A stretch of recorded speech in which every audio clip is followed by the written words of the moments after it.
Welcome to FX Street. If you like what we're talking about, you like the content we are producing, head on over to YouTube, hit that subscribe button on our channel, and you can follow me individually at Just Analysis 1 and at Kosh at Mangeko 0.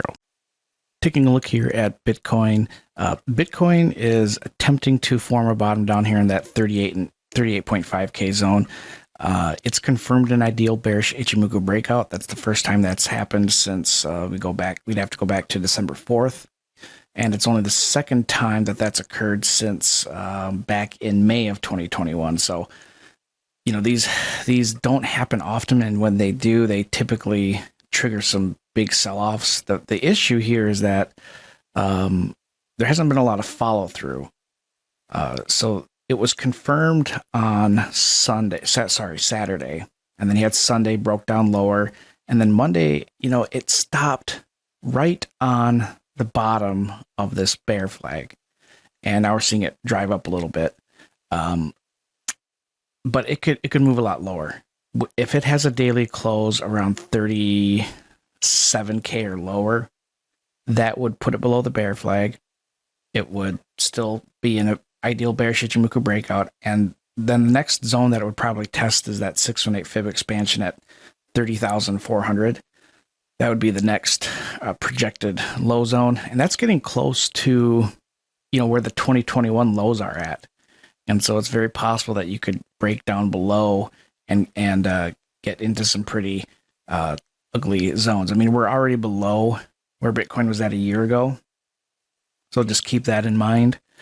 But as far as, I mentioned this in the Cardano video, which is the first one we did today, but these black lines here, I just really want to call your attention to them because there's an important cycle here that's, I think, important to pay attention to. In GAN analysis, and let me get rid of in GAN analysis, and WD GAN is one of the fathers of technical analysis, kind of an enigma in technical analysis, but no, that's the type of analyst I am, predominantly a GAN analyst, but his square of 9 is one of the primary forecasting tools that he used, and it's segmented into, compass counts, basically, north, south, east, west, and in degrees.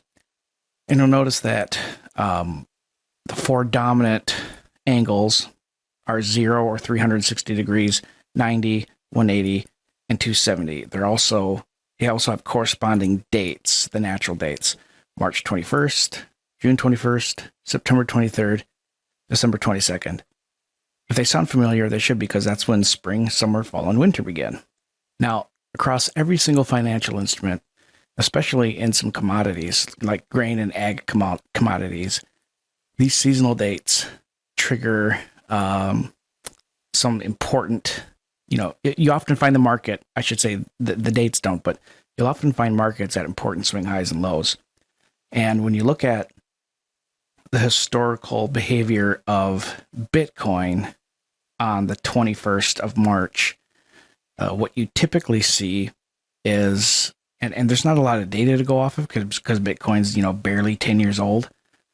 But what you should notice is that there is often a high chance that when Bitcoin is trending lower or higher into or around March 21st, you often see major moves begin. You saw a continuation move south going back all the way to 2014. Really not much happened in 2015 or 2016, but then when you get into 2017, you start to see large action occur after this date range. And this is true as recently as last year. And so we have Bitcoin coming into this date range while it's close to, actually, when you look at it on the weekly chart, it's a little bit more clear what happens. But when you look at where we're at now, this means that there's a very high probability that the lows of Bitcoin in a couple weeks here, or right now, are likely in. So Bitcoin could travel lower, and actually from a cyclical perspective, that would be ideal. It would be ideal to see, Bitcoin push south one more time. It doesn't have to, though. But from this perspective, it is positioned very nicely for a rally. As far as the upside potential is concerned and where it could go,